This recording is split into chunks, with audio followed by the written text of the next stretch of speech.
We are going to start with our technical session. The thing is, we might break for lunch a bit early. So rather than having a very long tea break, we will begin with our technical session now. So if you could kindly take your seats, we could begin. Before we go to the technical session, I just have a little bit of housekeeping announcements. For the international participants, please, if you have not met yet, meet PRC colleague Menuka, just to sort out with your boarding passes and other stuff, other logistical stuff. So please see Menuka if you have not seen her yet. So she can be at the registration desk.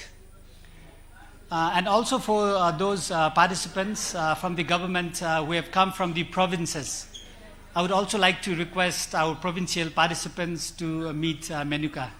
प्रोभिन्सबाट आउनुभएको sir म्याडमहरूले एकचोटि मेनुकाजीलाई भेट दिनु होला तपाईको boarding पास अझ logistical कुराहरूको लागि पनि हुन्छ So we're going to we'll break for lunch a bit early. So as I said, we'll start with our technical session, and the first technical session is on advancing just transition and for achieving net zero emission. So this again is going to be a little broader session. So if you'll have looked into this schedule, what you'll notice is we are going into our broader sessions.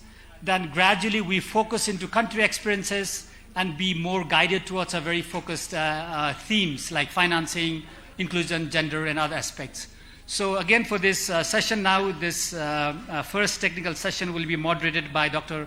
Ramprasad Dithal. So I would like to request Dr. Ramprasad Dithal to come forward and then take the session forward. Sir, the floor is yours.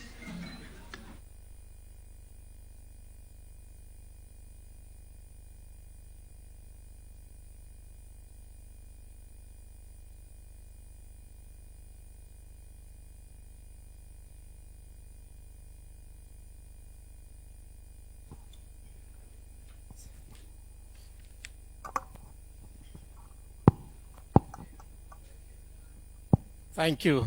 Very good morning, everybody. Having heard from prominent speakers this morning, now I'm here to facilitate, moderate you the session, next session, which will be on, as Rajuji mentioned, energy transition, advancing energy transition, advancing just energy transition for achieving net zero.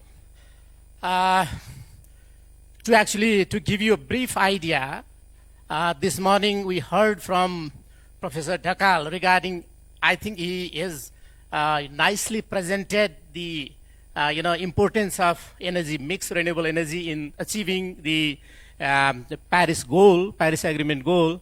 But two or three things I would say. In the total energy mix in globally, renewable energy contributes around 13%, and 10% comes from solar and wind, right? In our case, we are a hydro-rich country. We, claim that we are one of the richest country in terms of hydropower potential. Our contribution in total energy mix is from hydropower is very less, less than 3%. This is one. The second one, he mentioned about, close to 400 million.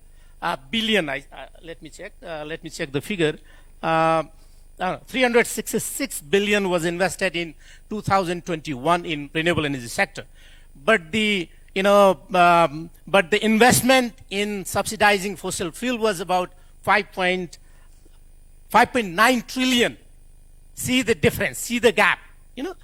We are now saying that we need to, switch from fossil fuel to, clean energy, but again, the focus from the policymaker is on, again, in the traditional or fossil fuel-based technologies.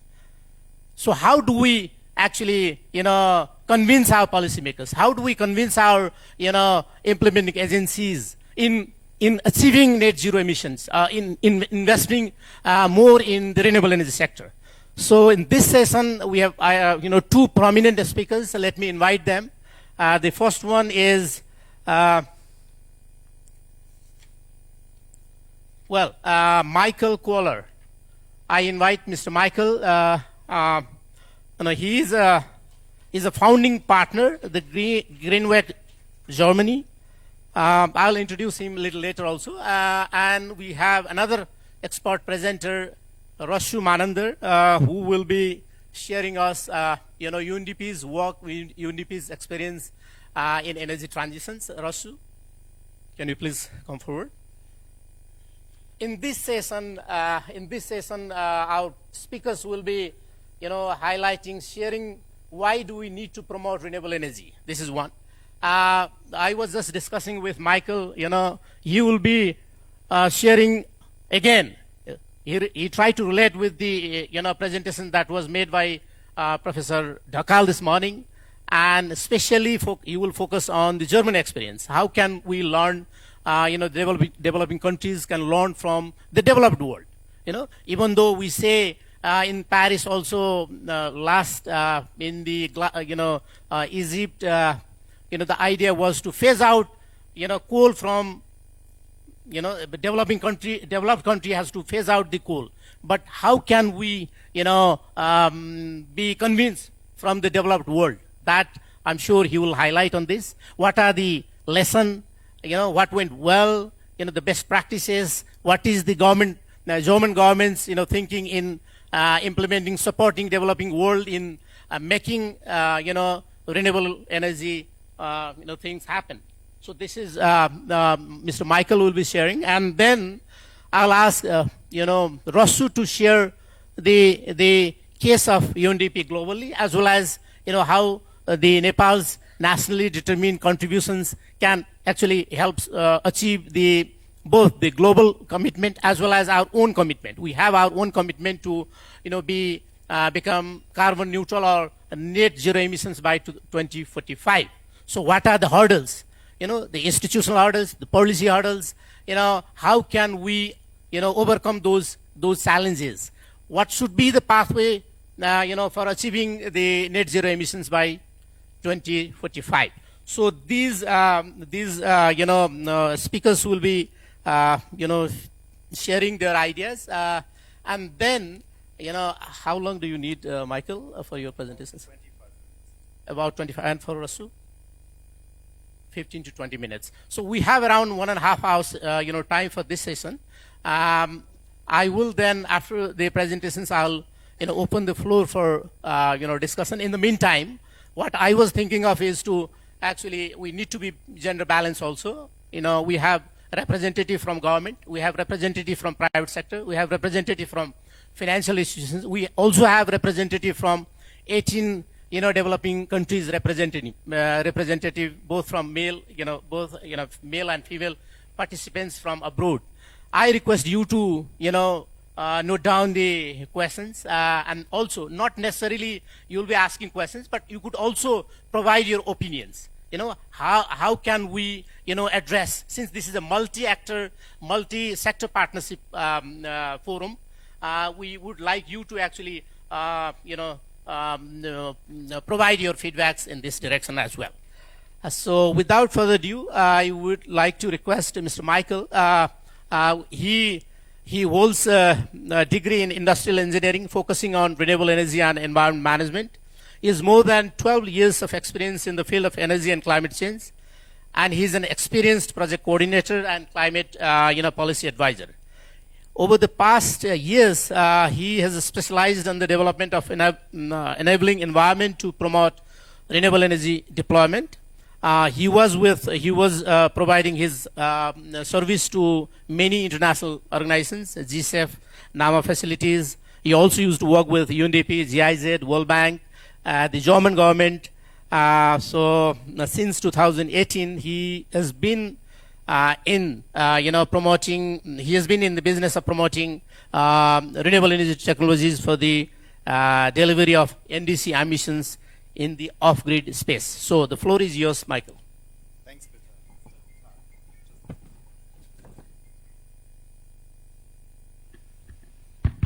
Okay, works. Yeah, namaste from my side. It's a pleasure to be here. I'm actually knowing Raju and PRC since more than 10 years, and we cooperated on several different matters, but I never made it to Kathmandu. So I'm really glad that I received this invitation to share some experiences from my side with you on this very, very interesting conference. So when I heard the presentation of Mr. Dakal and saw his agenda this morning, I was already a bit concerned that we might have some duplications with what I have prepared. But actually, after the presentation, I think it nicely builds on each other, because I would like to give you an overview of the state of play of renewable power. So not renewable energy in general, but specifically renewable power generation, setting the global scene, recent developments, and the question whether we are on a Paris Agreement compatible pathway or not. And I will also touch upon how to do it actually just. We heard about just transition, just energy transition, and I would like to reflect on a couple of elements that are extremely important for that. And then in the second part of my presentation, I would like to share, as announced, some experiences from Germany. So we have gone through the power sector transition since more than 20 years now. We are halfway through, and we have learned a lot about success factors, but also about lessons of failure. And I would like to share those with you, because for some of your countries, I think this is really beneficial. And at the end, I would like to conclude and talk about what might be worth to replicate also in this world region. What might be beneficial takeaways from those experiences in Germany. But let us start with a global perspective. So with regards to decarbonization, we actually know very well what we need to do if we want to achieve the 1.5 or well below 2 degree temperature rise target. Emissions have to decline massively to achieve carbon neutrality by 2050. That's what science tells us. And the power generation sector is hereby key, because most of the CO2 emissions are stemming from the power generation sector. And at the same time, the demand will increase. We have heard about energy poverty before. Many people still do not have enough or access at all to electricity services, so we need to ramp up that. But at the same time, also, we need to intensify the electrification of other sectors, sector coupling. We have heard already about several sector coupling elements that we need for the future. And what you see here on the right-hand side of this slide is a scenario generated by IRENA from the World Energy Transition Outlook. And they try to come up with a scenario how we achieve full decarbonization and carbon neutrality by 2050.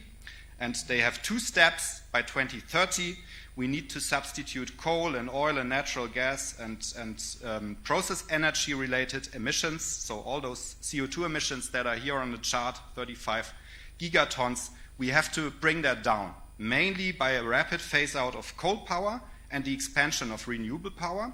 And all those colorful colors on the bottom, they are symbolizing how we actually bring down those emissions. The dark blue part, for example, is what we can reduce by substituting generation that is fossil fuel-based by generation that is renewable power-based. But then, for example, the yellow part and the green part, this is sector coupling. It's about electrification of end uses in other sectors, e-mobility, but also in the industry sector, in the heating sector, clean cooling, clean cooking. All those elements are extremely important, and for that you can use green energy. And then a key word from the last 2 years is also hydrogen, which will also play a role in very hard to decarbonize sectors at the end of the day. This is the green part here. That might also be important for the future. And what IRENA was calculating in its scenarios is that we need by 2050 about 28,000 gigawatts of renewable power. So this is a lot. How did we perform globally with the development of renewables in the power sector over the last years? We see here on the bars, those bars, the gray bars are the increase in non-renewable capacity, and the blues are the increases in renewable capacity. And since 2014, we install more renewable capacity than non-renewable capacity. This is good. In 2021, we have installed about 250 gigawatts of new renewable capacity and only 60 gigawatts of new non-renewable, so mainly fossil fuel-based capacity. This is good, and the direction is okay, but we are way too slow. I mean 250 gigawatts. Compare that to the next slide, where we see what we actually need. We have talked about it. 27,000 gigawatts of renewables have to be installed until 2050. This means if we want to take those steps described by Arina on the slide before, we need 4 times more renewable capacity by 2030 than what we have today. This is only 8 years left. And we need 10 times more renewable capacity by 2050. So this is really a gigantic infrastructure investment and development project that the world has to go through until 2050. And hereby Asia, the region where most people worldwide live, face the lion's share. You see it here on the upper right side, about 12,500 gigawatts of new renewable capacity have to be deployed in Asia. That's really a lot. And if you look at the bars and how they are composed by colors, the yellow part is the biggest, so solar PV will play a key role. Lots of new capacity is needed in Asia, as well as onshore wind is also a lot, and there is also slight increases, which is particularly interesting for Nepal as well, also on hydro, but it's just slight increases because the potential in many countries is not that big, and also the degression rates with regards to costs make other renewables cheaper than hydro in some parts of the world. And what we also learned from those statistics is that we are facing gigantic investment needs. So globally, we are talking about 26 trillion US dollars that are required until 2050. And in Asia, it's about 11 trillion. That's what the IRENA was coming up in the report this year. So the question comes up how to do it in a just way. What does it actually mean, just transition? Where does it come from? It's originally a concept that was born by trade unions to reconcile environmental and social concerns. So it's not only related to climate change, it came from also other environmental regulation that had sometimes negative impacts on jobs through environmental protection policy. And just transition deals with how to save those jobs or how to transform those jobs in a way that workers' rights are not violated. And in the climate change context, it's mainly related to decent work and quality jobs, including in the paradigm shift towards full decarbonization. And the provision of new job opportunities is usually seen as a proxy for justice. And you have seen those numbers already in Mr. Dakal's presentation. This is the expectation of new jobs in the renewable power sector until 2030. And we see that there was it's actually the last 10 years, and we see that there was a strong increase from about 7 million to 12 million over the last 10 years. So there is a steady increase. Over time, this just transition concept extended the scope a bit beyond the workers in those fields and also started to include communities, the rights of marginalized social groups, and also gender considerations. And I think we will have a very interesting session on those aspects tomorrow. What is also extremely important, and what we can also learn and see later on from Germany, one very important element in just transition is financial participation. I think we heard from Mr. Atikari this morning, everybody needs to be a renewable energy person at the end of the day. And this is exactly what we are talking about here. We need financial participation for many, many people that are directly involved also in terms of ownership, and I can share some lessons learned from Germany later on how that worked out. And then last but not least, particularly for a country like Nepal, but also other countries here in the region and in this 100% renewable energy partnership program, international support and solidarity is extremely important. Many countries will not be able to shoulder those gigantic investments by themselves. So just energy transition partnerships that emerged over the last years are extremely important. International climate finance from the developed countries to the developing countries is extremely important, and we will have a session on that tomorrow as well, 100% renewable energy financing and what also the international community can provide or should provide in terms of finance to support particularly LDCs and SIDs extremely important. And then, last but not least, platforms to share views, experiences, and best practices, extremely important, and that's why we are here, actually. So I'm so glad that this conference happens.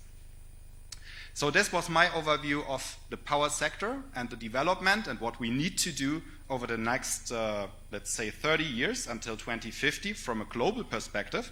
And now I would like to give you some experiences that we made in Germany.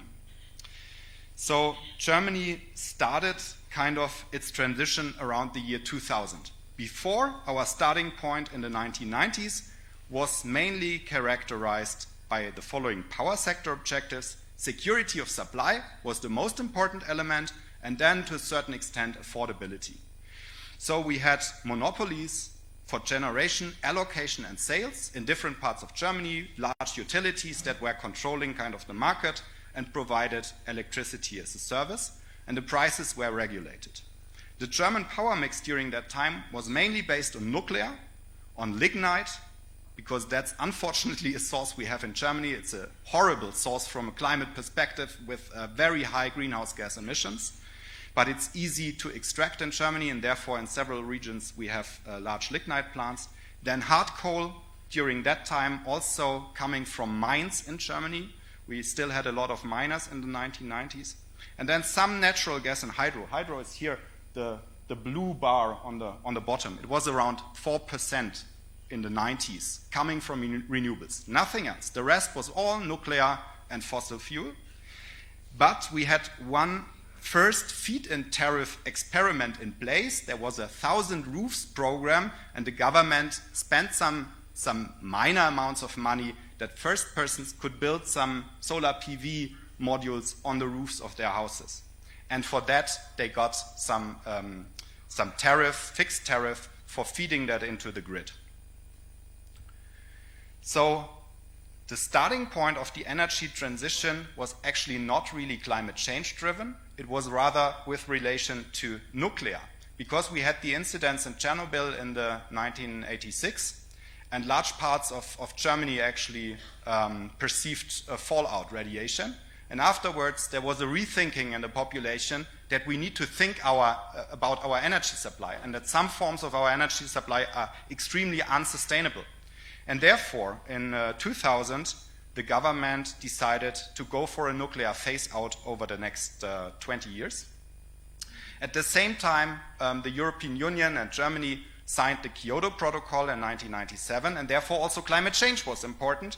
And the EU was introducing an emission trading system, which made it more expensive to produce power from fossil fuel-based generation.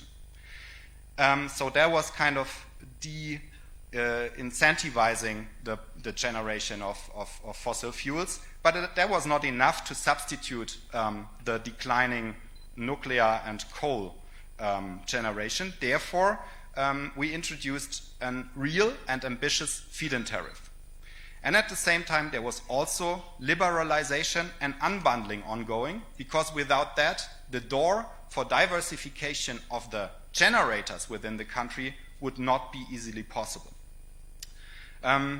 Before I go a bit more into detail on that liberalization and unbundling and the feed-in tariff, a brief update on the German power mix in the 2000s. Lignite was still very high. That's the gray line here. Nuclear was slightly decreasing due to the phase-out, and hard coal was declining very fast. And natural gas and renewables were ramping up. So now a few words about liberalization and unbundling. So before we had the liberalization, the upper part describes the electricity market value chain. We had some competition in the primary energy, so different organizations or private actors were, for example, selling the fossil fuels. But then for generation of electricity, allocation of electricity, so the transmission and distribution grids, and sales, it was all in a monopolistic structure.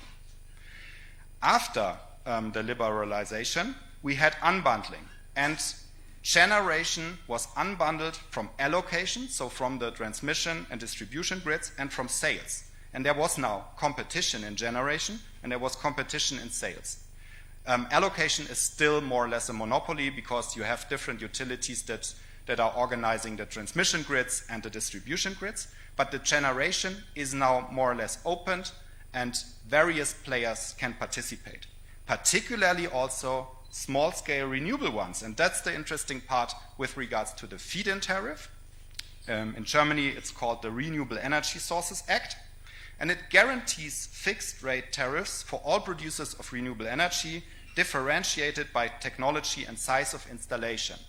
So that means, for example, solar PV in the beginning was getting way higher rates than, for example, wind or hydro, and a larger PV plant gets less than a smaller one. So we had different characteristics for different sizes and technologies. And those, and this is a bit difficult part also, those fixed rate tariffs, they were set on the basis of general cost information available on each technology, and they are decreasing over time for new installations as also costs of renewable technologies decrease. So that's the idea behind. If you install something, then you get this tariff in this year guaranteed for 20 years. So this gives planning security. This makes it easier for the investors, and it also makes it very easy for the banks, because you need, of course, debt to kind of create your funding package, your business plan. And with a 20-year guaranteed fixed-in tariff, you can go to a bank and get a loan to install your equipment. Also very important was the right to grid access and the priority for renewable electricity. So when a coal power plant and the renewables are competing, the renewables are always first, which makes a lot of sense from an environmental but also economic point of view, because operation and maintenance is the only cost for renewables, whereas the coal power plant has to fuel coal, for example. But this also creates some difficulties from a technical point of view, because if there is too much electricity in the grid and the grid is not strong enough, then you have to curtail this renewable energy, and we have for that a compensation mechanism which leads to additional costs. So this is a technical challenge that we more or less resolved, but not entirely, and one lessons learned, that technical elements have to be considered from the beginning. The financing mechanism for this Renewable Energy Sources Act was based on a levy on power consumption. So all power consumers get on their tariff an extra premium that they have to pay, which goes then to all those producers of renewable energy. That was kind of the basic structure of the feed-in tariff. What did it lead to? In the 2010s, so in the last 10 years, it led to start with a German power mix, to the following situation. Lignite is unfortunately still very prominent. It's the highest generation still in Germany. But nuclear and hard coal were declining very strongly. That's here the brown and the black line. And at the same time, natural gas and various renewables were ramping up strongly. So you see here, for example, wind. That's the dark blue line. That really went up a lot. And it's now more from wind than from hard coal or from nuclear. Way more. At the same time, biomass and photovoltaics also kept up. Hydro was stable. There were only minor new hydro installations. But this kind of ramp-up of renewables also brought some new problems, because first of all, I have talked about the technical challenges to integrate large amounts of variable renewable power. This is not easy for a country like Germany. It might be way easier for a country like Nepal with lots of hydropower, which can be used for dispatching. But here in this mix, it's not that easy. We don't have very much hydropower. We don't have pump storage, only a few sites. So we need natural gas. In the last years, we have mainly used natural gas to dispatch the large amounts of variable renewable power. And it still works. The grid is stable. It's even more stable than in the 1990s. So the utilities actually did a good job by dispatching, but it also comes with costs. And this is now the last part, and also mainly has been the main objective in the last 10 years, affordability. Because this feed-in tariff design led to an explosion of power costs. So this is the household electricity bills that we have seen in the last 20 years in Germany. So you see it started at around 17 euro cent back in 1998. And then with liberalization, it was even going down a bit because there was more competition. But then from 2005, from that point of time when all the renewables were kicking in, it was increasing a lot, and particularly by the renewable energy levy, which is here the green part. And this was mainly due to the fact that we have had exclusions of certain consumers. The industry was lobbying a lot that they are exempted from those additional levies for renewable power. So it was all on the shoulders of small and medium enterprises and of the households. And this, of course, created also resistance over time because people said it's too much, we can't afford it anymore.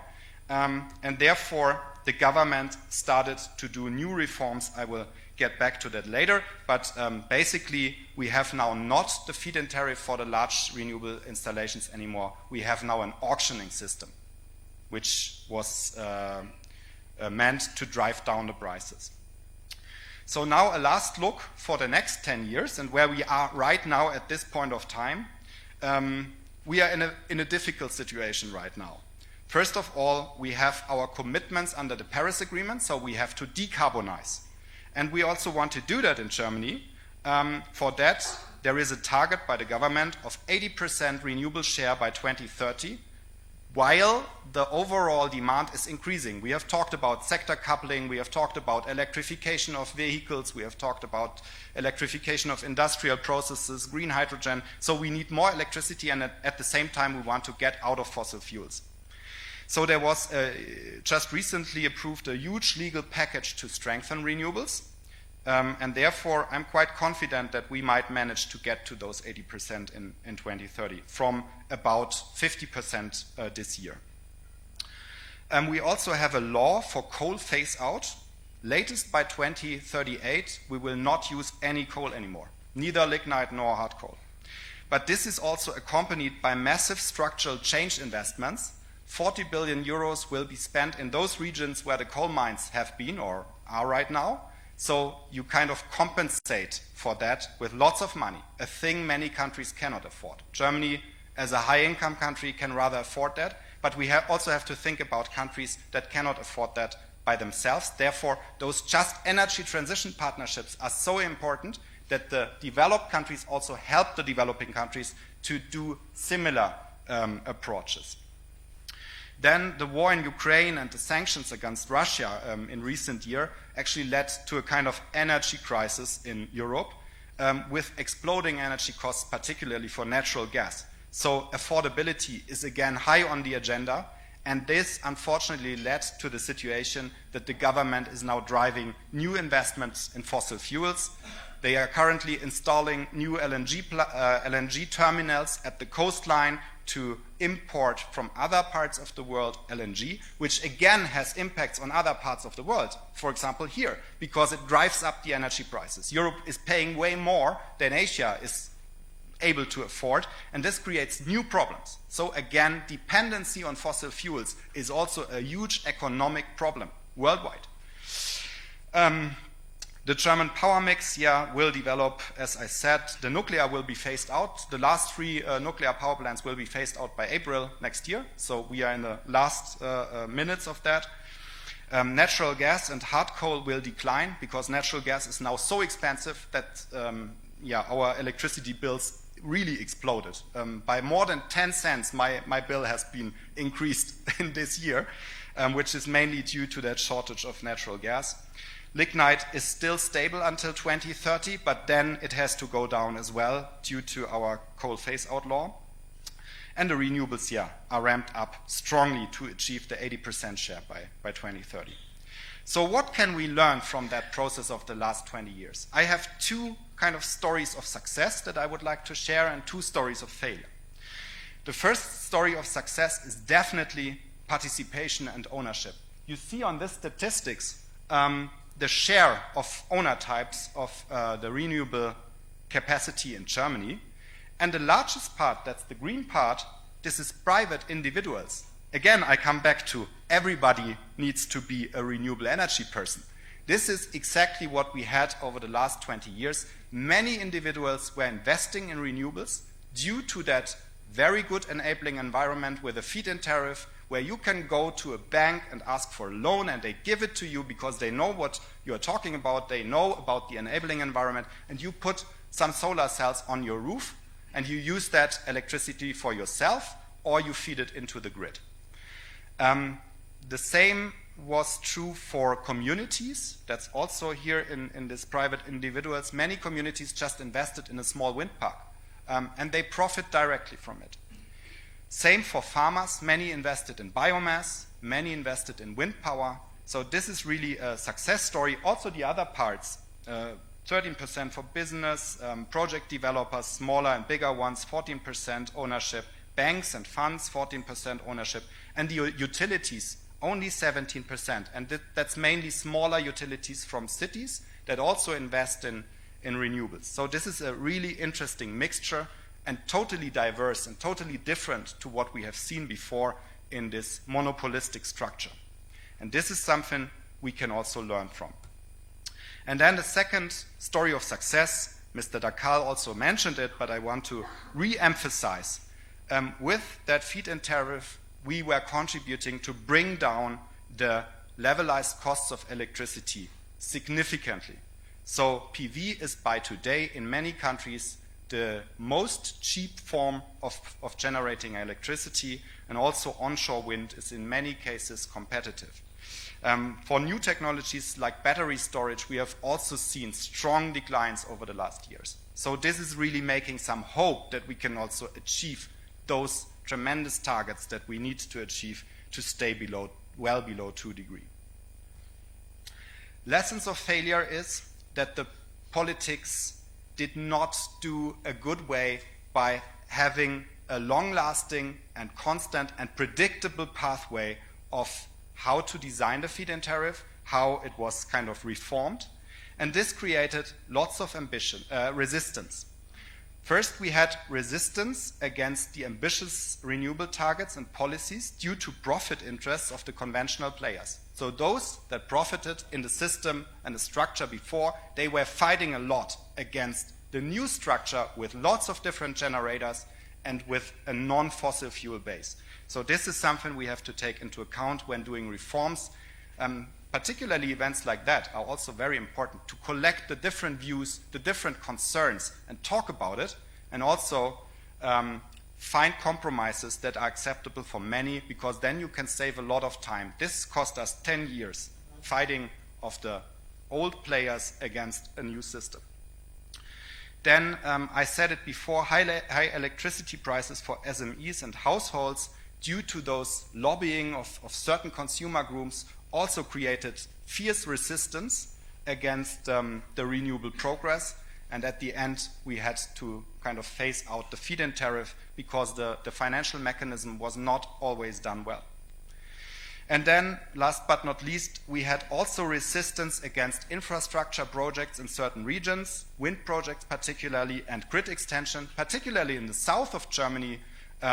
Lots of people didn't want to have that, not in my backyard. That's kind of the story behind. And this was again due to not having participatory approaches. And this brings us again to an event like this one here. You really have to go to the people, talk with them, take their concerns into account. Otherwise, they will go all the legal way they have available to protest against certain interventions. And then with the jobs, we have seen before that actually lots of new jobs have been created for renewables over the last decades, but it's not actually the case in Germany. In 2011, we had more than 415,000 jobs in renewable energy, but then due to the back and forth and reforms with the feed-in tariff and go this way, go that way, it killed a lot of the industry we had in Germany. So this is not good. Having not a clear pathway for a long time will create unpredictable situations for many of the investors, for the business, and therefore, right now, we have 344,000, which is almost 100,000 people less than we had 10 years ago, and this is, of course, not something which should be the case. So, My conclusions, key takeaways for energy transitions, particularly in the power sector: it is imperative to have an inclusive and just energy transition. This will minimize resistance among lots of different stakeholder groups within the society. You have to reflect on the winners, on the losers, and also the laggards of such a transition. So this is, again, why it's so important to talk about it, to exchange views, and to take as much as possible everybody on board. Participation is key. We have seen the diversity of generators in the renewable energy sector in Germany promote broad financial participation and ownership, also a fair distribution of costs. We have seen if you exclude certain groups from the costs and put everything on the shoulders of other groups, they will resist. So fair distribution of costs is also a very key takeaway. And of course, creation of new and sustainable jobs, preparing that also by educational programs, that's also very important. Take the technical challenges serious and take them into account from the beginning. The new generators will be scattered. It will not be centralized as before. It will be non-synchronous. It will be weather dependent. It will be fluctuating. It's a different system if you have lots of PV and wind in your grid. So deal with appropriate technical integration from the beginning, then you avoid certain limitations that you definitely stumble across later on.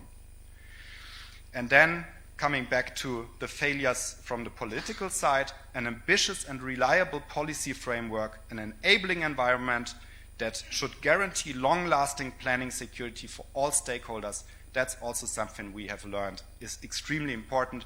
Otherwise, you will have back and forth of reforms and stakeholders will go in the opposition and resist. The FIT can act as a booster for highly diversified energy transitions. In Germany, it worked quite well, but we also learned from Mr. Dakal in his presentation this morning, there is no lack of different policies to promote renewable energies, and there is also other options on the table. So it has to be identified on a country-specific level, what is best in your situation. And finally, mobilize international support for developing countries. That's, in a conference here in Asia, extremely important when we talk about an inclusive and just energy transition.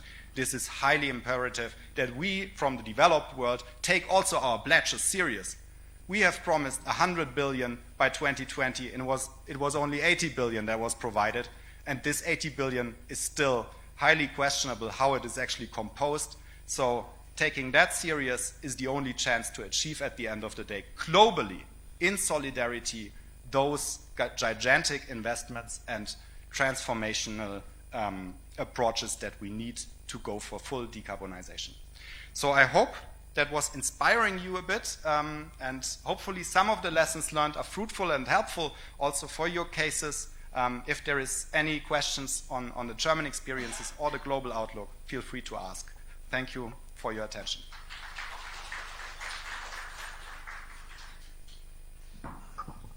Thank you, Mike, Michael, for the excellent presentations. Thank you very much. I mean, you have covered all aspects of transition. Why do we need to, liberalize the electricity sector? This is also very important for a country like us. They had in 1998 the state monopoly. The price was high. Price is still high. The electricity bill is still high. That's why there is a huge resistance. But the diversification in the energy mix. The objective in the 90s was to provide secure supply. Security of supply, meaning you get 24/7, but you don't care about the cost. But in the later, the affordability was one of the main concern, and the diversification of the energy mix. So that was very interesting to hear from you. And you also I think in 2010, your RE Act, RE law, allowed private sector, private generator to access in the grid. This is also very important, and then the generators, they can actually optimize the plant, and for the utility the least cost solution can be obtained. So this was also one of the lesson that we could learn. And the resistance from the utility, traditional service provider. So one question I just would like to ask you, without incentivizing them, there will be resistance in future also. What is your thinking of bringing them on board in switching from fossil fuel based plant to renewable energy? The traditional or the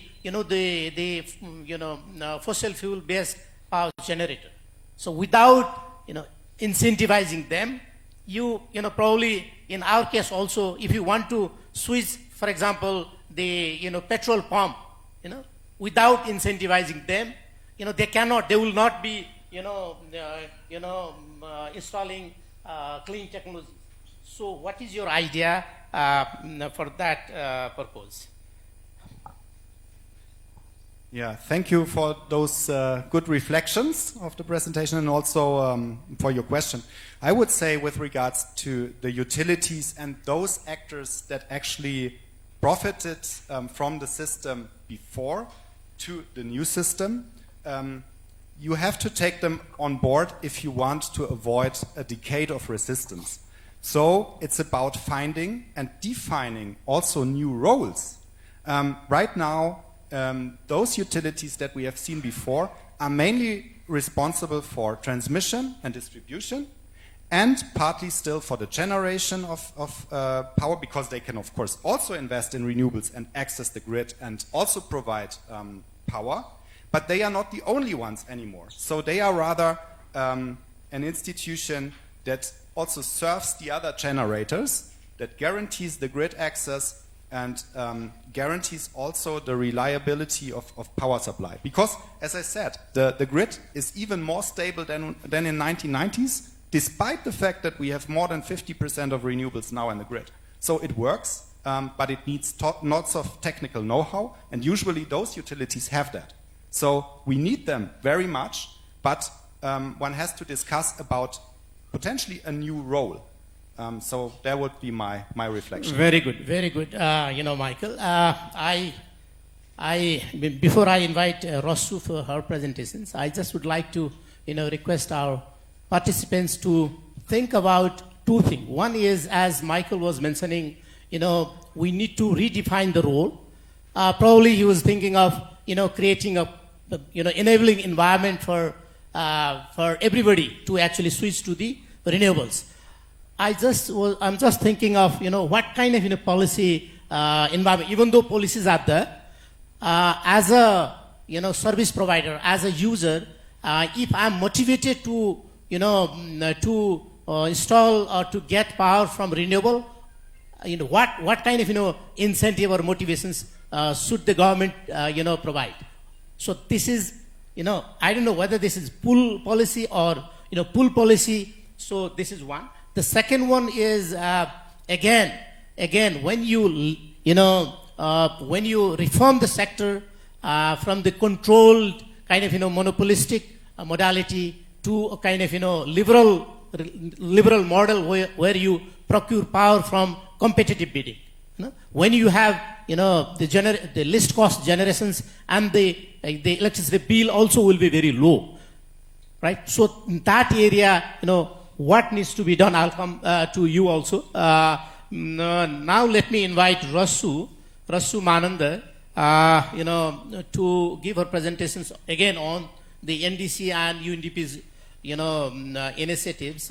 She has been in the energy and climate change environment sector for a little more than 7 years. She was with AEPC as well on CDM projects. Now she is with UNDP on as an NDC, Nationally Determined Contributions Coordinator for developing second NDC, I guess. So floor is yours, Rasu.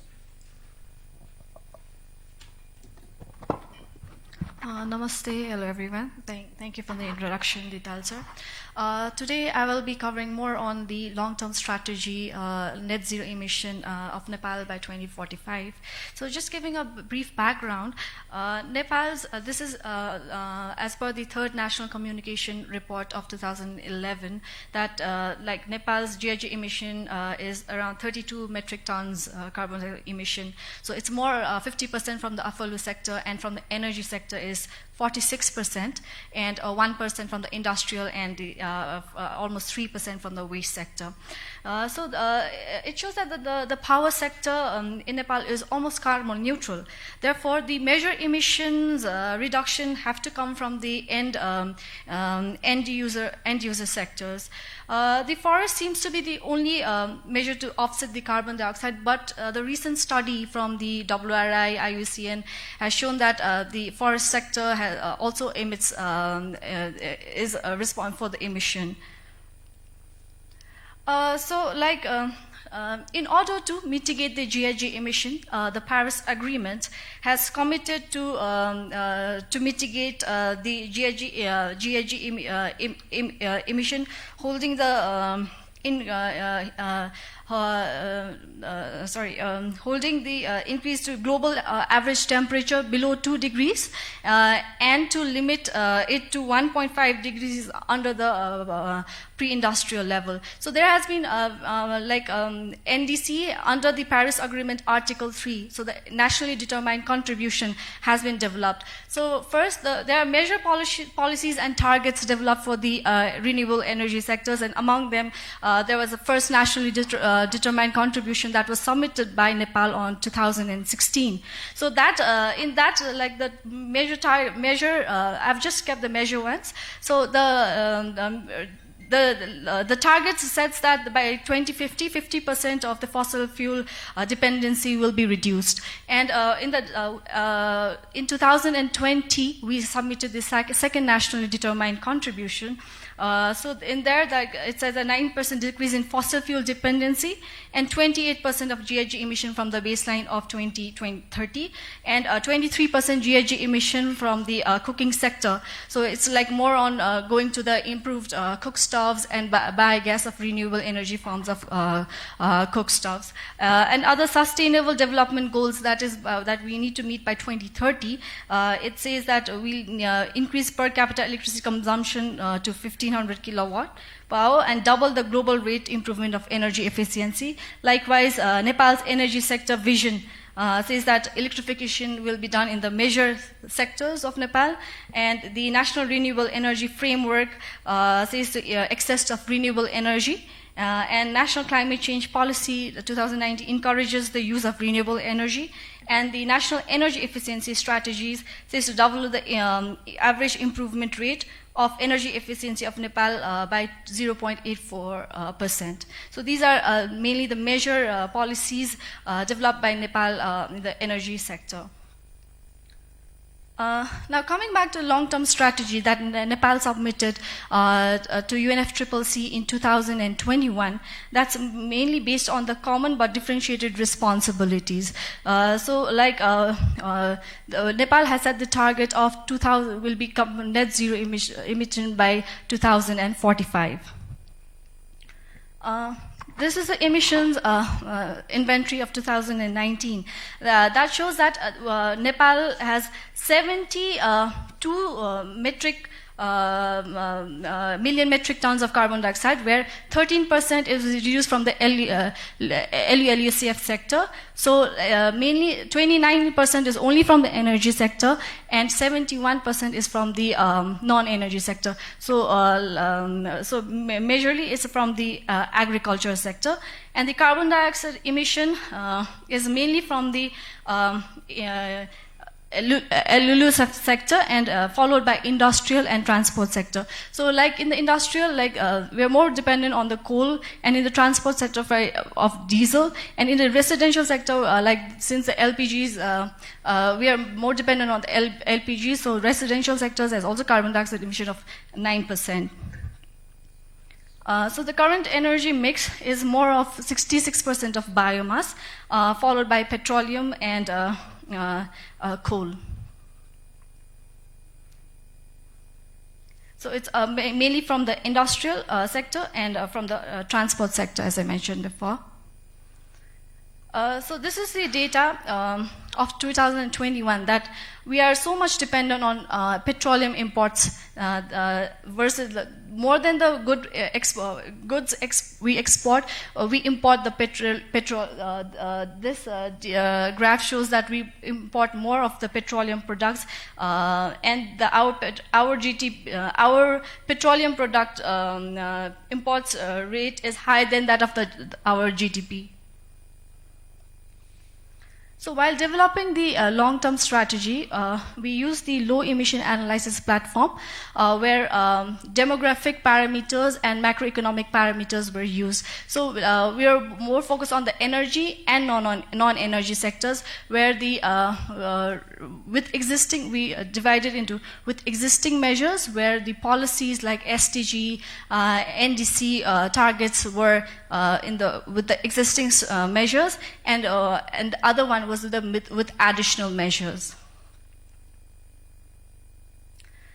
So this is like the demand versus the supply, what is needed for the strategic interventions for the net zero emission, where like the demand was more on the should be in the hydropower, and the supply should be more on the electrification, more in the demand side, followed by solar, renewable, biomass, waste to energy, biofuel, and green hydrogen, and in the supply side by more of renewable energy technologies, low emission technologies, carbon storage, fuel cells. So while developing the long-term strategy, we consider mainly on the residential, transport, commercial, and industrial sector. So what should be the measures to obtain the net zero emission, like the strategic measures for the residential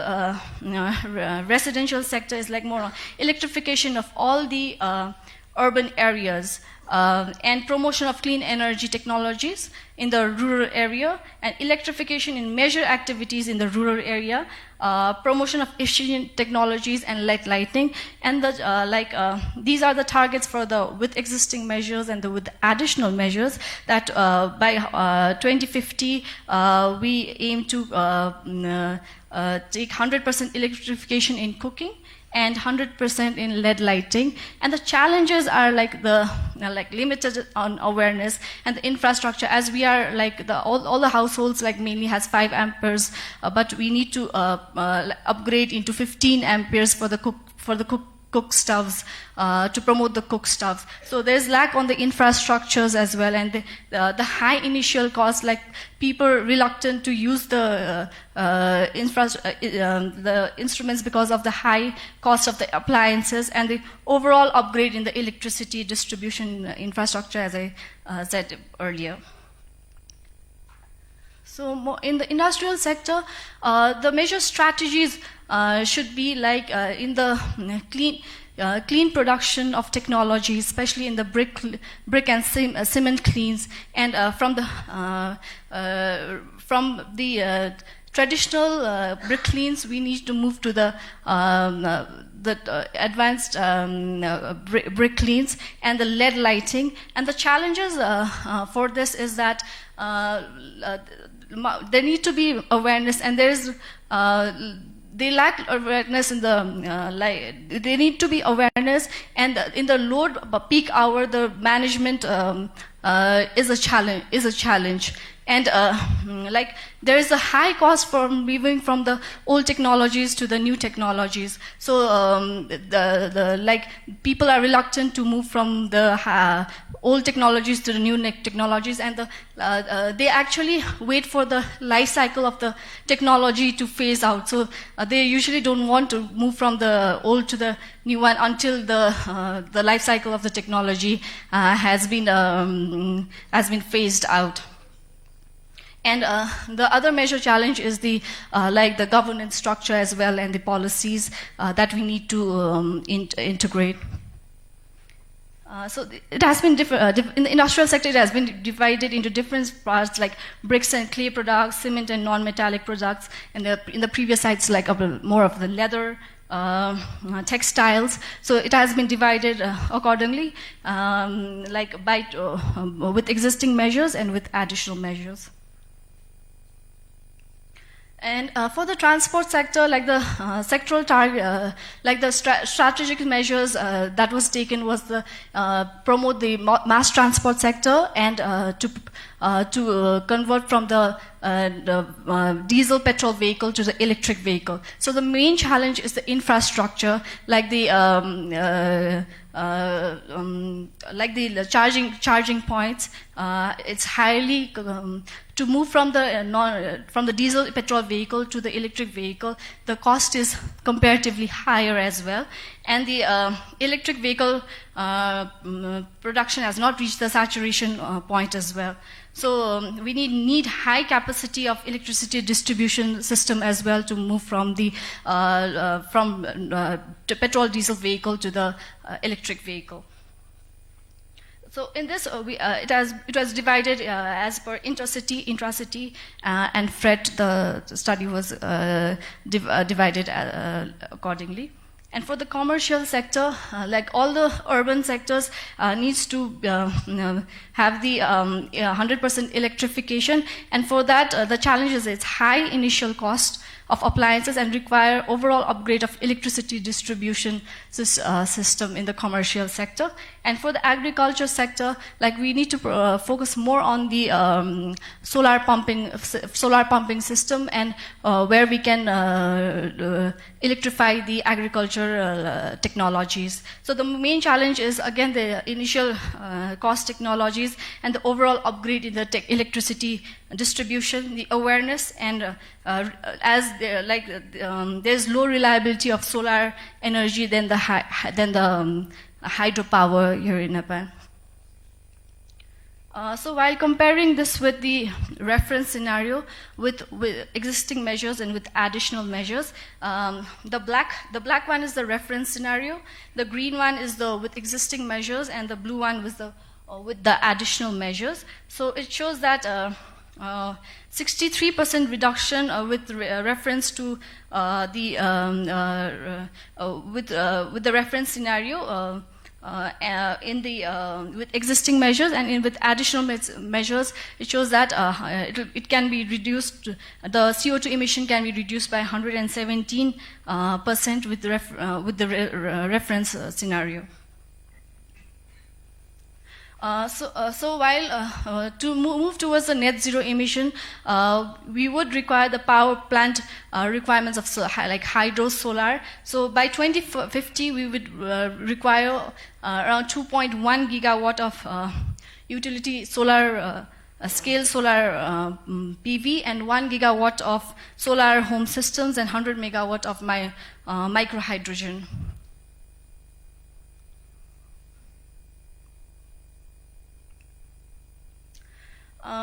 So this is the slides for the by 2030, by 2040, and by 2050, how much electricity generation will be done, power capacity, investment, and investment as per our GDP. So there has always been a question that by 2050, with additional measures, can we gain the 52 gigawatt of power capacity. So that is one of the challenges, as one of the WEX reports says that by 2030 we will be having 32 gigawatts. But so we might need more of hydrogen powers for this. This is also one of the challenge, and the investment cost is quite high. So this is also a challenge. So we will need the international funds to as in NDC there is a conditional and unconditional targets. So to meet these targets, we will the investment cost is also one of the challenge. So to move way forward. In the agriculture sector, as I mentioned earlier, with the challenges that electrification via grid and solar is needed, and for the commercial sector, full electrification of the commercial sector is needed for the net zero emission by 2045. And for the industrial sector, like electrification and green fuels for thermal power, and we need to go more on the green hydrogen as well. And for the residential sector, like we need to promote the clean cooking, like biogas and electrifications, and more of awareness as well. And for the transport sector, more on the mass transport, we need to focus on the mass transport with moving from the non-diesel petrol vehicle to electric mobility. So the forestry sector is more of, it's not included in the energy sector, but sustainable forest management is also needed for the, to meet the 2045 emission target. And in the energy generation, like we need to focus on more on storage as well, and run of the water, aware and the storage as well, and variable renewable energy, green hydrogen and waste to energy as well. Thank you. Thank you, Rasuji, for the, for highlighting the, overall energy situation of Nepal and also way forward. 2 points actually. She did mention about 2 points. One, she mentioned, our in total energy mix, we are still heavily dependent on traditional fuel. Around 66-68% energy comes from traditional biomass, number one. Number two, we're also heavily dependent on imported fuel. The total 28% contributes, from the petroleum, including electricity, grid-connected electricity. But the imported fuel is actually killing our economy in a way. She did refer the figure also. Last year alone, 3 billion Nepalese rupees was actually used to import petroleum fuel. So to address these two issues, we say, our energy consumption pattern is not sustainable because of these two reasons. So how do we, replace those, traditional fuel as well as imported fuel? She also mentioned about, our distribution infrastructure. The close to 83% of our households, they have, 5 ampere capacity meter. They, which is not, convenient to actually use the induction cooker.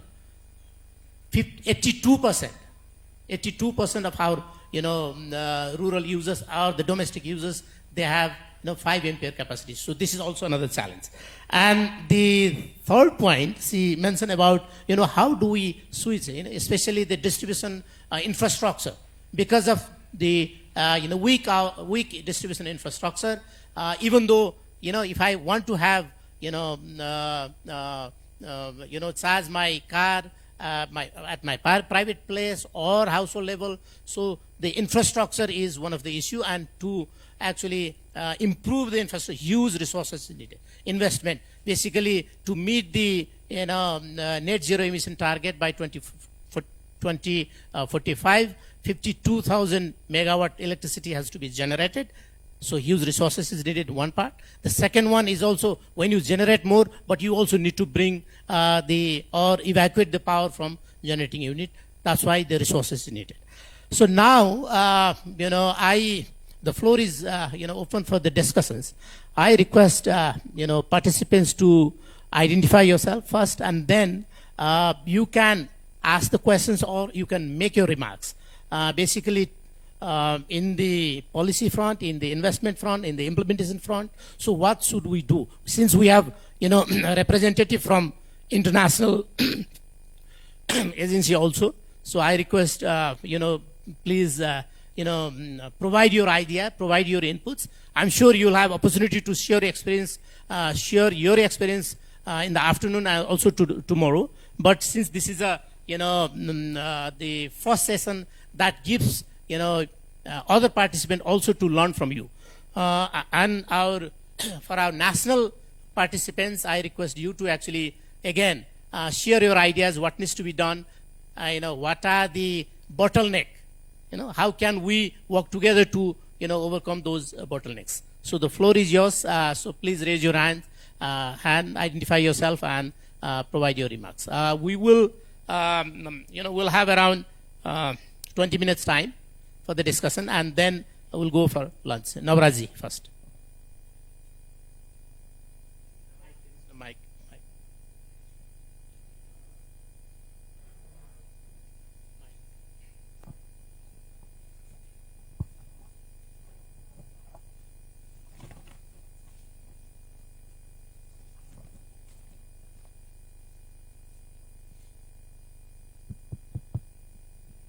Uh, Good morning, good afternoon, and namaste. This is Nauraj Dhakal, working with Alternative Energy Promotion Center here in Nepal. Thank you very much for very interesting presentations. My question is to Michael. Basically, one very small question. In your Paris Agreement introductory slide, you just mentioned below 2 degrees centigrade, and you did not show this preferably to 1.5 degree. I just wanted to have your opinion whether you are not convinced that 1.5 degree is not possible. That's just short one. And especially looking at the German energy situation, Germany being one of the country who has developed solar and wind to the highest level, we want to see and learn a lot from especially on the technical sides. What are the technical challenges that your grid is facing because of the high shares of solar and wind? Because this is one of the concerns that we are hearing here from the energy professionals. That's the second one. And third is related with the second one, especially due to the Ukraine crisis you briefly touched upon. So what are the key challenges that you are facing? Of course, it's impacting globally, but in your energy system, what are the key impacts? Thank you. Let's, first 5 questions and then I'll ask. Ramesh, please. Thank you. I'm Ramesh Maske, professor at Kathmandu University and academician at NAST. I have 2 questions. One goes to Michael and another to Rasu. Michael, you mentioned, sorry.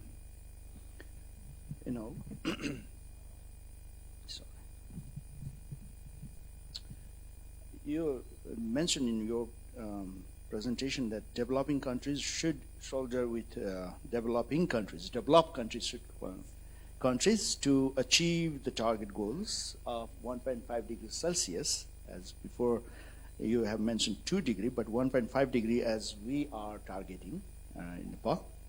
How do you see the modus operandi or the process for transferring knowledge and technology in a concrete way? You said that we should do that, but we have not seen any technology transfer or knowledge transfer to cope with this type of global issues. The second question goes to Rasu.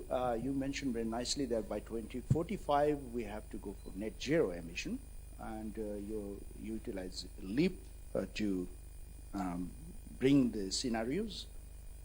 But I have never not seen that by developing second NDC, what already been achieved. We are targeting, we are making the scenarios, but we have to show also what positively we are achieving these targets in these years also after the Paris Agreement. Thank you.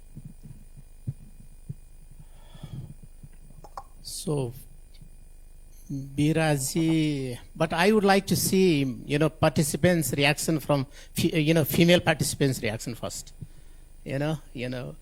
Yes, ma'am from the, yes.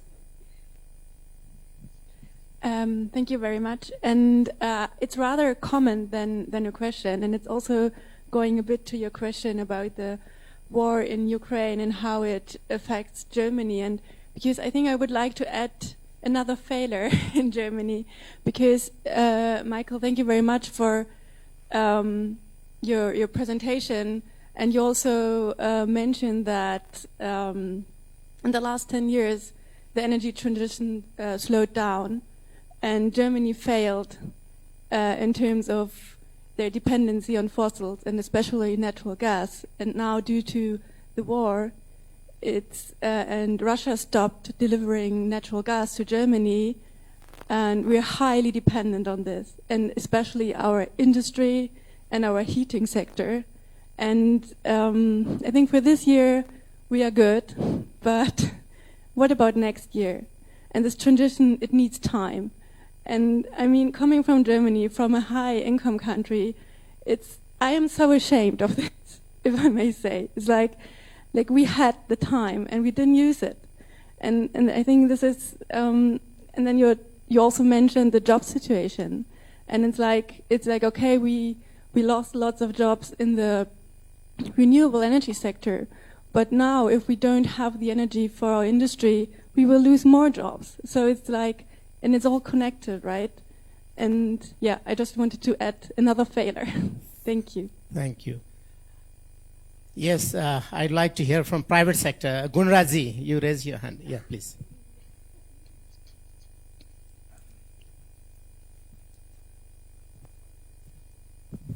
Namaste. Gunaraj from Renewable Energy Confederation of Nepal.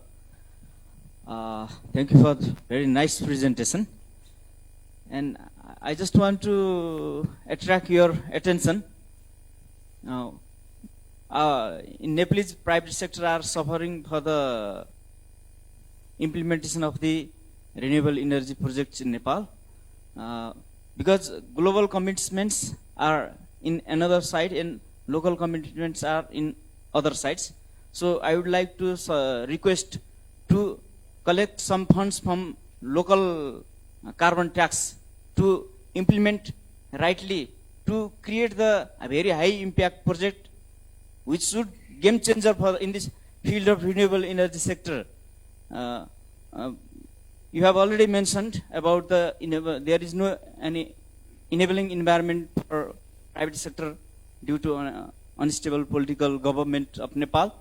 So we are also ready to very responsible to implement renewable energy technology, not only for the renewable energy, for integrate to the circular economy of the country.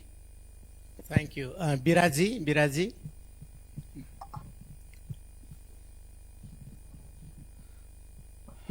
Thank you all for your nice presentation. My name is Biraj Gautam. I work with an NGO called People, Energy and Environment Development Association. We are based in Kathmandu, Nepal. My question is to Michael. So one of the question is similar to what Navraj sir already asked. So in your presentation, Michael, you told about like Germany is moving to 80% renewable energy share by 2030. And I was listening, so your minister was telling like Germany wants to be 100% renewable energy by renewable energy electricity by 2032. So I was thinking because in Nepal, like so we are getting problems with the transmission and distribution system. So how Germany is making like Germany is like one of the most reliable grid connection in the world.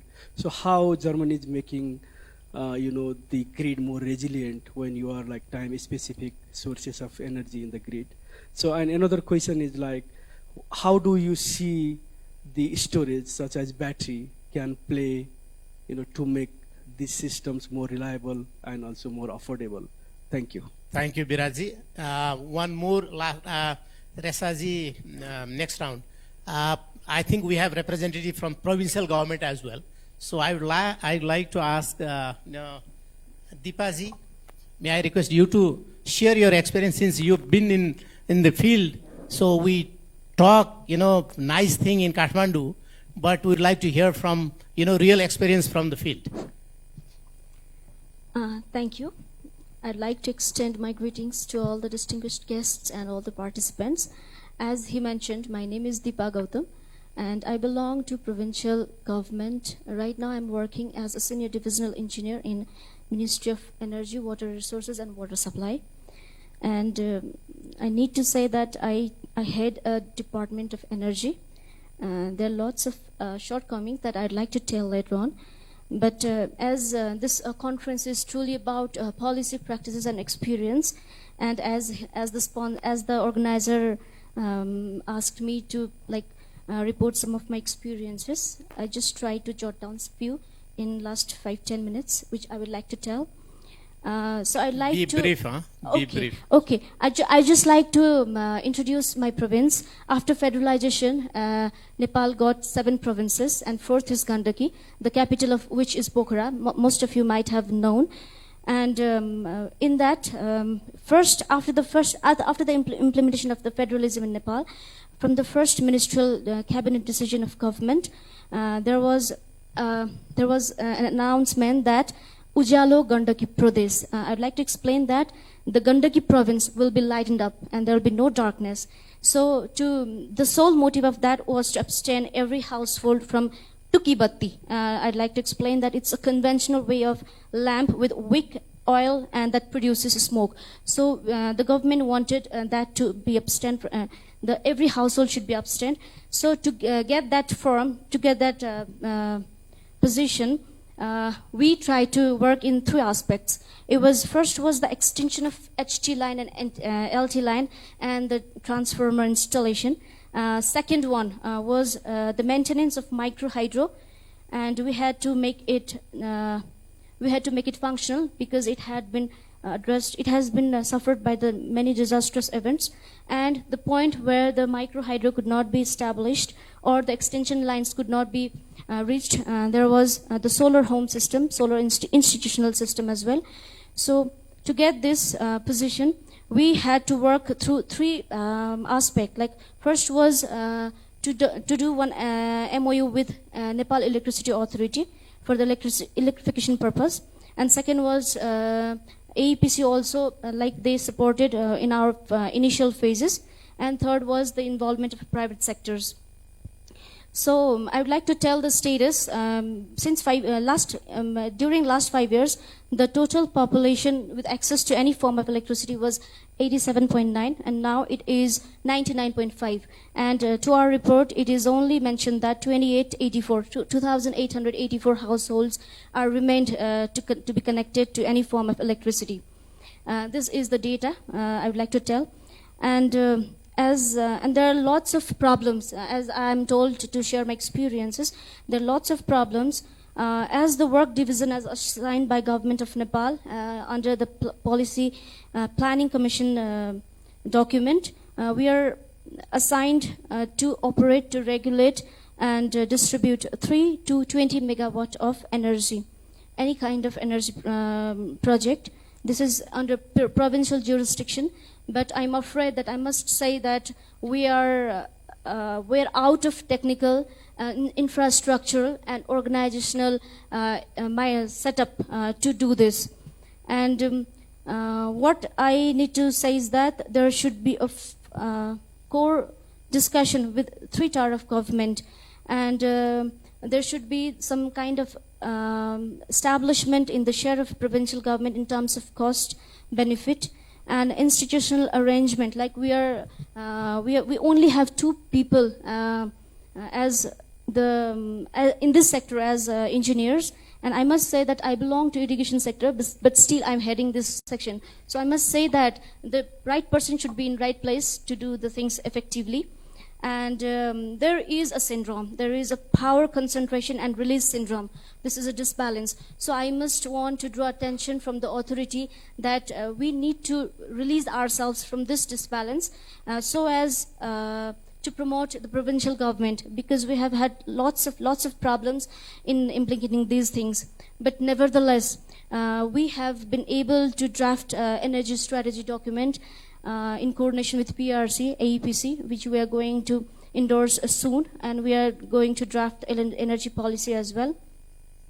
And what we have done is we've made the guidelines for electricity charge waiver for water supply users for pumping water for drinking water, and then we have prepared our guidelines for solar home installation and grant and participation from the user group as well. And we have tried to draft the guidelines to distribute the induction cooktops for the marginalized group. And these things we've done. And there is one critical point. We are, like, our ministry has energy in the first name, like Ministry of Energy, Water Resources and Water Supply. And we now, for this fiscal, we have some budget for the EV charging station. But I must say that even though it's a Ministry of Energy, I must say that we're lacking a single electric vehicle. So I see that there should be the restructuring proposal from bureaucracy side. But I must tell that it's not sufficient that only bureaucracy is working and the political parties are not working. So what I believe is that there should be a paradigm shift in the conception of power balance. Thank you. I must say that what might be worthy for the distinct presence of next, as Mr. Kohler already mentioned, that they had to come to this position after a series of resistances, including political and social conception, like conventional conception. We still have hope that we'll soon get our position to what we have to do. So I would like to, from this forum, I'd like to draw attention from the authorities that we are here and you have to hear the unheard. I'd like to draw this attention of the authorities. Thank you. Thank you, Deepaji. Thank you very much. Yes, the concerned authorities should heard, the voice from unheard. Thank you very much. Let me request, Resaji, and then I would like to request, feedback from our international participants. I request one of you to make your, remarks. Resaji, please.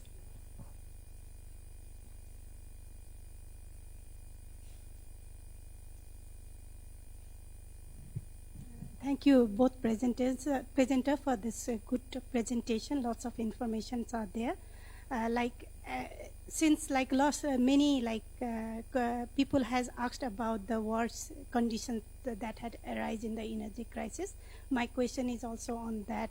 Particularly, I want to know how Resaji, introduce yourself for international participants sorry also. For that. We know you. I am Resa Pia. But, I work at British Embassy Kathmandu as energy advisor. Yeah, let me continue with my question. Since you have mentioned how the whole Europe, including Germany, are facing the energy crisis, I want to know from the customer perspective how they are dealing with this situation. Because we have heard government are taking several interventions, but how customers are dealing this situation, how they are coping with this situation, I want to hear, and also like to see whether it's similar to the Nepalese situation or not, because Nepalese has been facing this situation, and I think we'll continue facing this situation in coming days too. Thank you. Thank you, Resaji, for bringing consumer's voice. Very good. So may I request, one of our, international, participants just to share, I know, this morning you heard a global picture, a global perspective. Rosiji was, mentioning about Nepal's, efforts. This morning we also heard from the executive director of AEPC. He also did mention about, government's role. Government roles basically to bring, player together. So what you have kind of, thought of energy transitions in your areas as well as in Nepalese context? Anyone? Yes, sir, please. Identify yourself first and then. Yeah.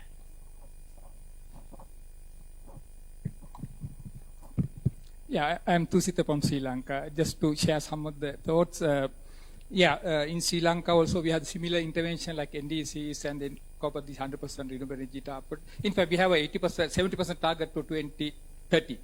We are working on that, and basically in 2050. So presently the government basically looking for the roadmap. So UNDP Sri Lanka is supporting.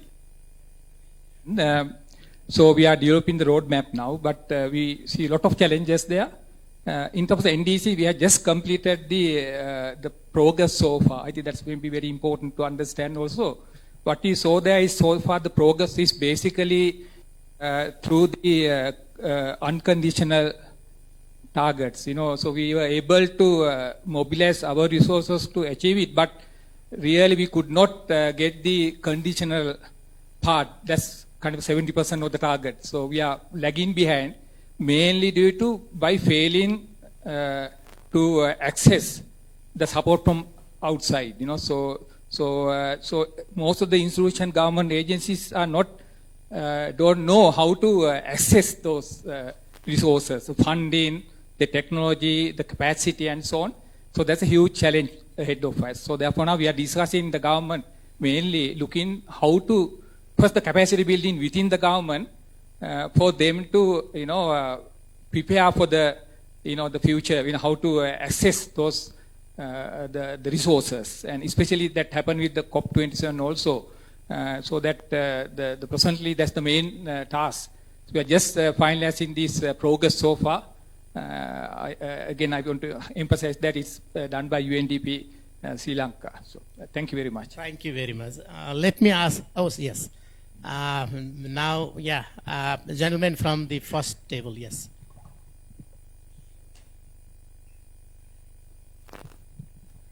Thank you very much. Thank you very much, presenter, for the nice presentation. My name is Okech Lazarus. I come from Uganda, a beautiful country. I would like to know the strategy that Nepal is implementing with regards to cooking. Among the consumer categories that we have in Uganda, household takes the majority share, unlike other countries where industry takes the majority. Uganda, we are predominantly an agricultural country, so basically we rely on agricultural products for livelihood, mostly. So I would like to understand what is the strategy for Nepal or for other countries, for example, Germany, in cooking. Is there an e-cooking strategy for Nepal, and what is the major contributor in terms of consumption at the household level? Thank you.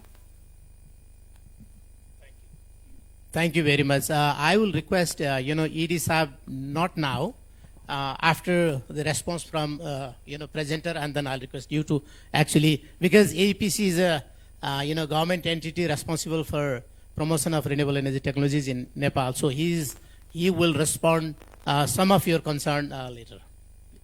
First, Rasu.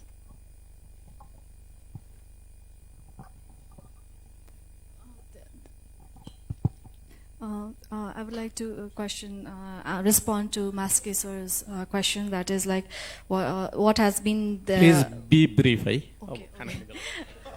So, one of the targets for by 2030, 45% of the forest cover will be covered by 45% will be covered, has been already been achieved of NDC.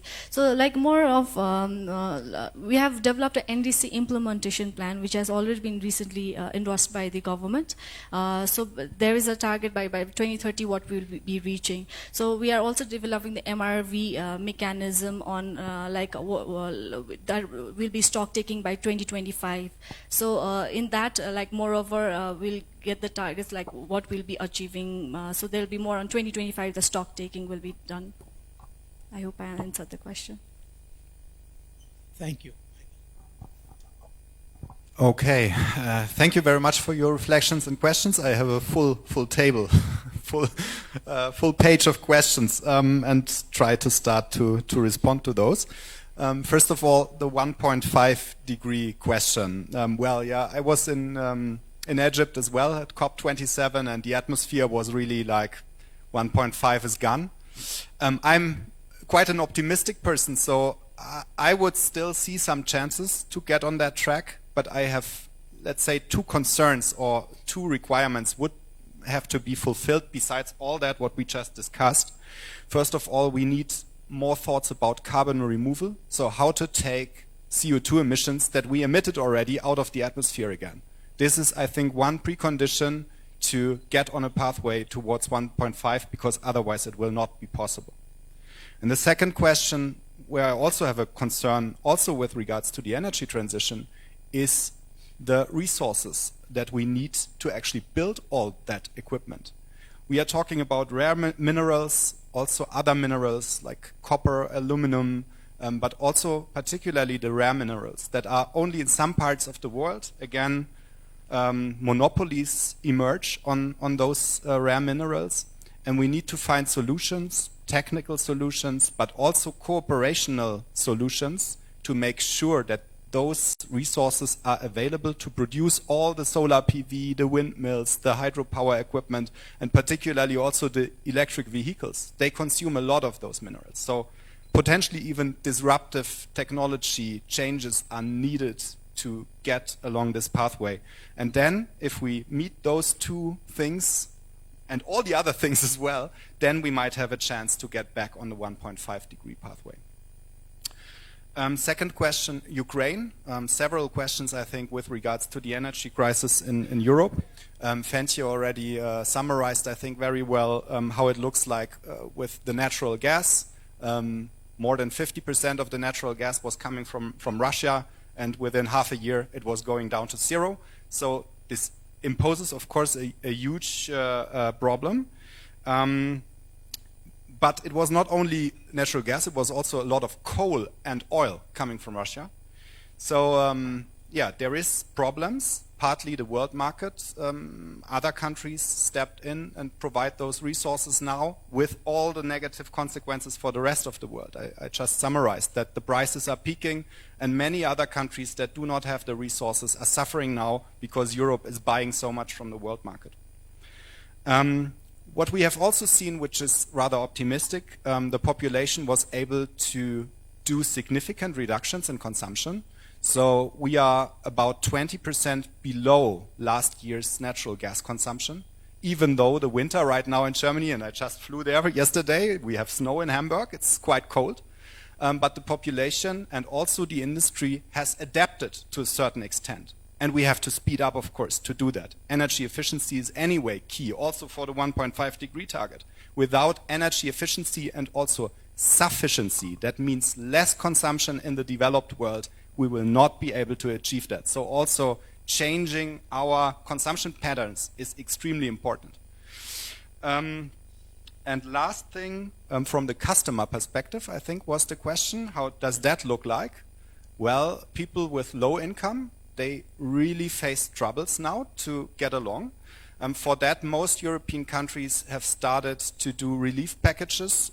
So several hundreds of billions of euros are now transferred to large parts of the population. Again, I would say maybe it wasn't the cleverest way to do it, like to spread it across the whole population and not focus on those groups that really need it. It's again a distribution aspect, distribution question, because for the next year we will have a break and we will get 80% of our last energy or heat energy consumption will be frozen, the price for that. So we will not pay more for 80% of the consumption we had last year. And this, of course, for consumers that consumed a lot might not be required, but for those that have not a low income, it's extremely important. International support was another question. Knowledge transfer, extremely important. That's what we do today here. We talk about our experiences, we do knowledge transfer. For those projects where I'm involved, when we support, for example, the development of GEF or GCF proposals, we always have that component in there, prominently. Knowledge transfer, capacity building is key to train the stakeholders to transfer experiences from other countries to the countries we are working with. But of course, that can be improved.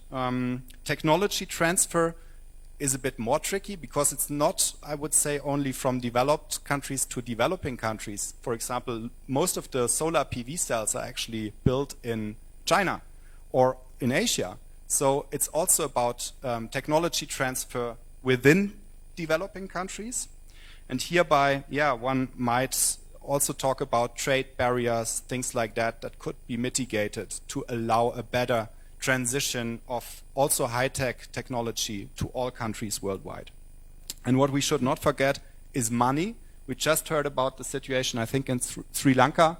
Unconditional targets have to be met as well if we want to get back on the 1.5 degree pathway.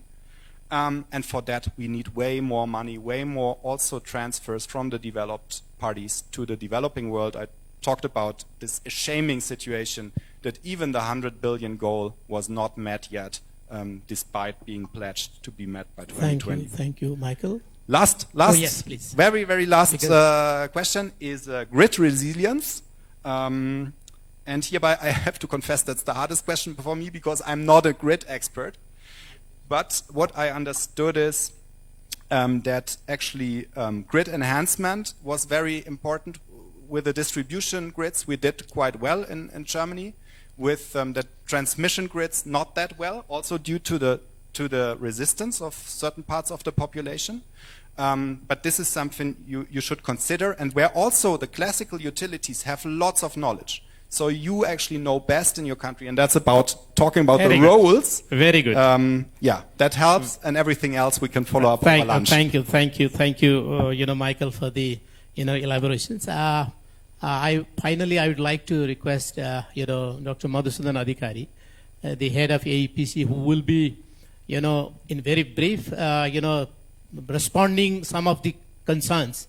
I know the issues related to finance, issue related to consumer, issue related to capacity has to be dealt by one of the entity, and that entity at the moment is AEPC, and I request AEPC ED to respond very briefly. Thank you.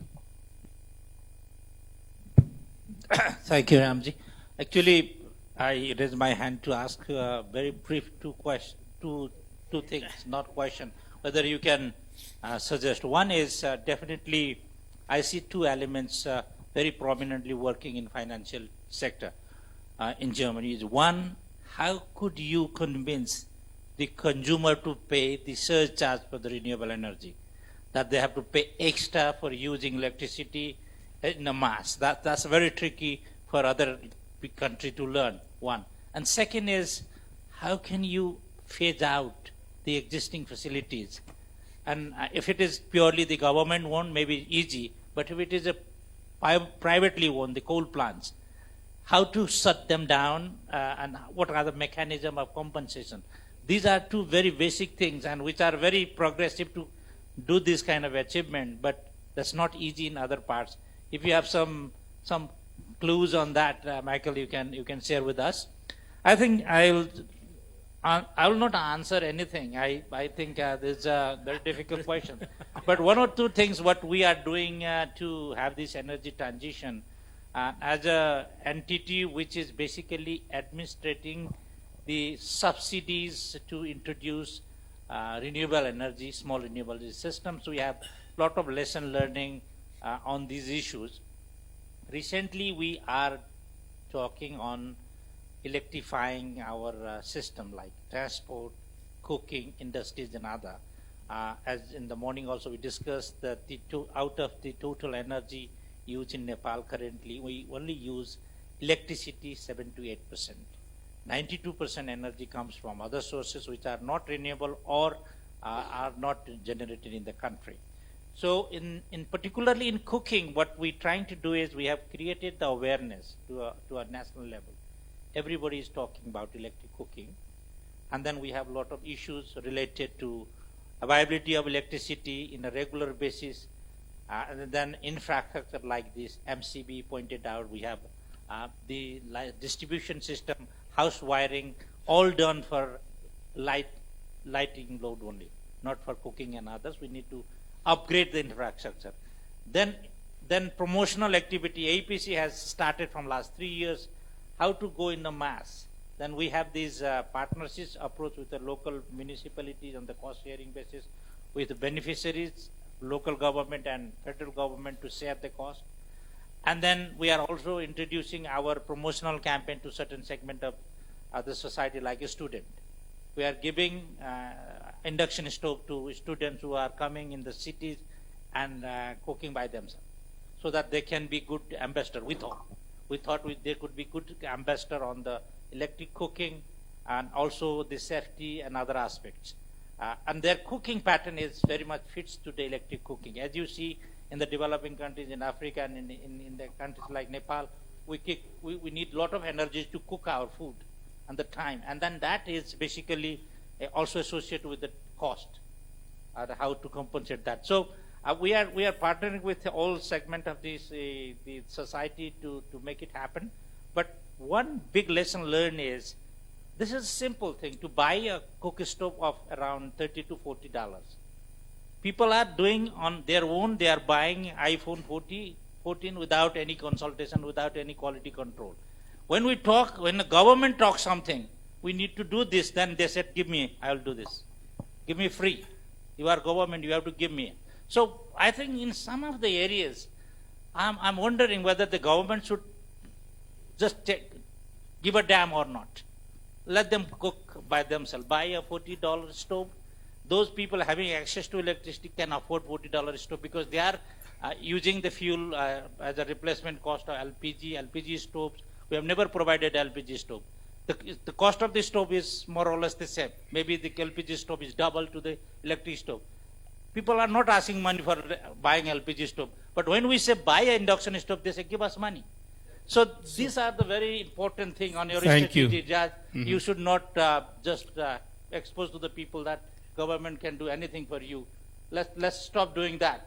And let's copy from the German example that you have to pay extra because you are a responsible person. You have to pay extra, and you have to stop this practice. Not burn coal. Buy expensive electricity. These are the key thing to government to learn how to enforce these things to the society so that everyone contributes a little and the nation gets the bigger goals. Very good. Thank you. Thank you very much. Thank you very much. Since we are getting late, I don't want to summarize the whole discussion, but just 2 or 3 takeaways from this session. Number one, we need to support in building capacity at the government level, the provincial level, the local government, and also in our case in developing world, the central government also. Not only government, but also in the private sectors. So this is one. The second one is, I think we need to bring innovation in implementing our ideas. Innovation in upscaling technology, innovations in implementation model, maybe targeted approach for to reach out to the last mile people. Innovations in information dissemination also. And finally, this morning also we heard from Professor Dhakal, evidence-based, policy making. So that way we will be able to, support in achieving the global goal of Paris Agreement. With this, I thank you very much, especially 2 speakers, Michael and Rosu, for their nice, presentations, as well as the participants for their, feedback. Thank you very much, and I close this session as well. Thank you very much, Ram sir. A round of applause for them. I think this was very good energy in the room, and I'm also getting a hint that people are hungry, so we have to soon break for lunch. So what we decide is we will come back right at 2 p.m. here. The lunch is being served at the Platinum room downstairs. Our colleagues from PRC will guide you to the place. So let's be here in the room right at 2. For the international participants, we have not yet met Menuka, who is standing right at the back. Please do so. Also, provinceबाट आउनुभएको sir म्याडमहरूले हाम्रो मेनुकाजीलाई भेट्नु भएको छैन भने तपाईहरुले पनि भेटिदिनु होला. As lunch पछि we will meet again back at 2 p.m. Thank you very much. Have a good lunch.